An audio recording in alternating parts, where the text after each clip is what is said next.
সকালের সময় শহরের একটি বড় ব্যাংকে ভেতরে ঢুকলেন এক সাধারণ সাদাসিধে পোশাক পরা বয়স্ক মানুষ, হাতে একটি পুরনো খাম। তিনি ঢোকার সাথে সাথেই ব্যাংকের সব গ্রাহক ও কর্মচারীরা তার দিকে অদ্ভুতভাবে তাকাতে লাগল। বৃদ্ধের নাম ছিল চেরান দাস। এক হাতে তার লাঠি আর এক হাতে সেই পুরনো খাম।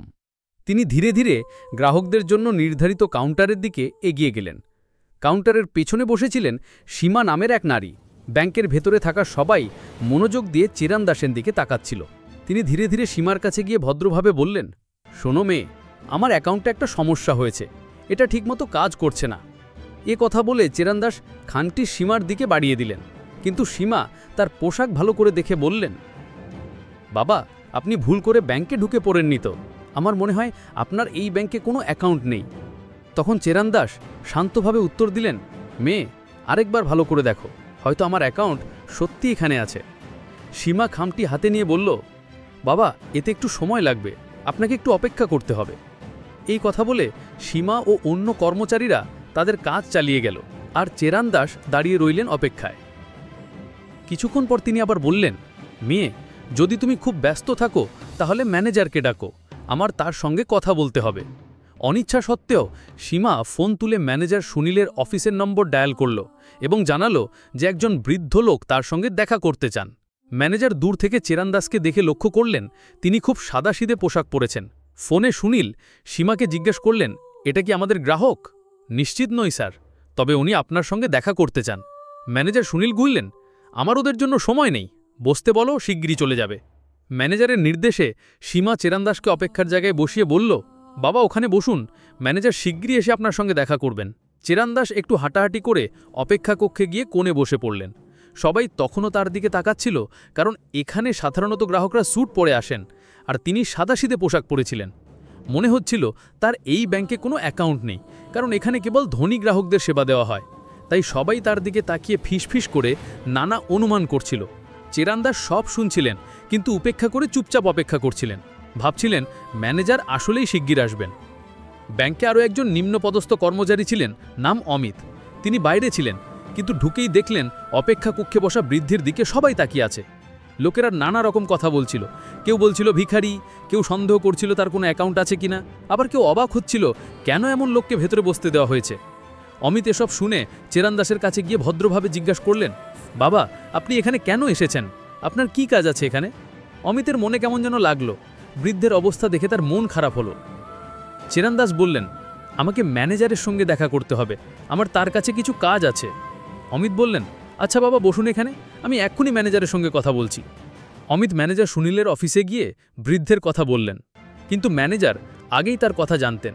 তিনি বললেন, আমি জানি, আমি ওকে ওখানে বসিয়েছি, একটু বসে থাকবে, তারপর চলে যাবে। তারপর ম্যানেজার অমিতকে অন্য কাজের নির্দেশ দিয়ে বললেন, তুমি কাজ করো, এ নিয়ে চিন্তা করো না।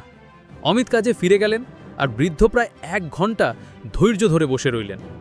1 ঘন্টা পর তার ধৈর্য শেষ হয়ে গেল। তিনি উঠে ম্যানেজারের অফিসের দিকে গেলেন। ম্যানেজার তাকে আসতে দেখে দ্রুত বাইরে এসে গর্বিত ভঙ্গিতে বললেন, হ্যাঁ বাবা, আপনার কি সমস্যা? চেরান দাস খামটি এগিয়ে দিয়ে বললেন, দেখো ছেলে, এখানে আমার অ্যাকাউন্টের সব তথ্য আছে, কোনো লেনদেন হচ্ছে না, দেখে বলো সমস্যা কোথায়। ম্যানেজার একটু ভেবে বললেন, বাবা, যদি অ্যাকাউন্টের টাকা না থাকে তাহলে এমনটাই হয়, সম্ভবত আপনার অ্যাকাউন্টে কোনো টাকা নেই, তাই লেনদেন বন্ধ হয়ে গেছে। বৃদ্ধ ভদ্রভাবে বললেন, আগে অ্যাকাউন্ট চেক করো, তারপর বলো, তুমি কিভাবে এমন কথা বলতে পারো? ম্যানেজার হাসি মুখে বললেন, বাবা, এটা আমার বহু বছরের অভিজ্ঞতা, আমি মুখ দেখে বলতে পারি কার অ্যাকাউন্টে কত টাকা আছে।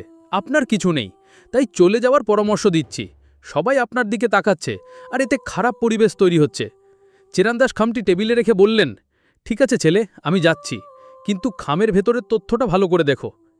এই বলে তিনি দরজার দিকে হাঁটলেন। দরজা পর্যন্ত গিয়ে ফিরে তাকিয়ে বললেন, ছেলে, আজ তুমি যা করেছ তার জন্য তোমাকে বড় মাসুল দিতে হবে। এই কথা বলে চেরান দাস ব্যাংক ছেড়ে চলে গেলেন। ম্যানেজার মনে করল বৃদ্ধ বয়সে এমন কথা বলা স্বাভাবিক, আর তিনি নির্বিকারভাবে নিজের কাজে ফিরে গেলেন। টেবিলে একটি খাম ছিল, যেখানে এক বৃদ্ধ ব্যক্তির বিলের কাগজপত্র রাখা ছিল। অমিত সেই খামটা নিয়ে কম্পিউটার সার্ভারে ঢুকল এবং তথ্য যাচাই করতে শুরু করল। পুরনো রেকর্ড দেখে সে অবাক হয়ে গেল, ওই ব্যক্তি আসলে ব্যাংকের 60% শেয়ারের মালিক।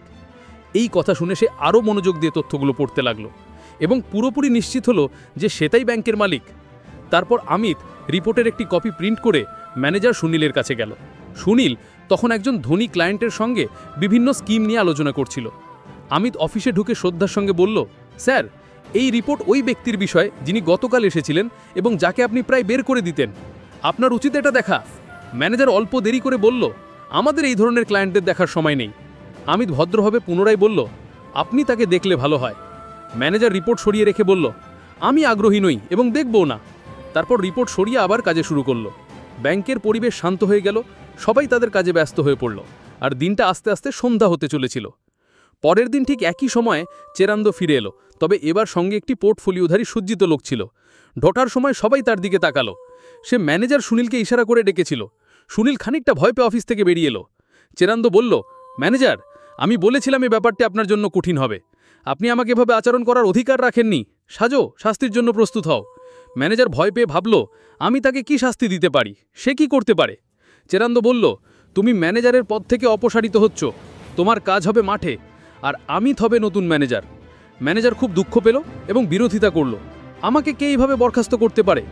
চেরান্দ উত্তরে বলল, আমি এই ব্যাংকের এক ধরনের মালিক, আমার 60% শেয়ার আছে।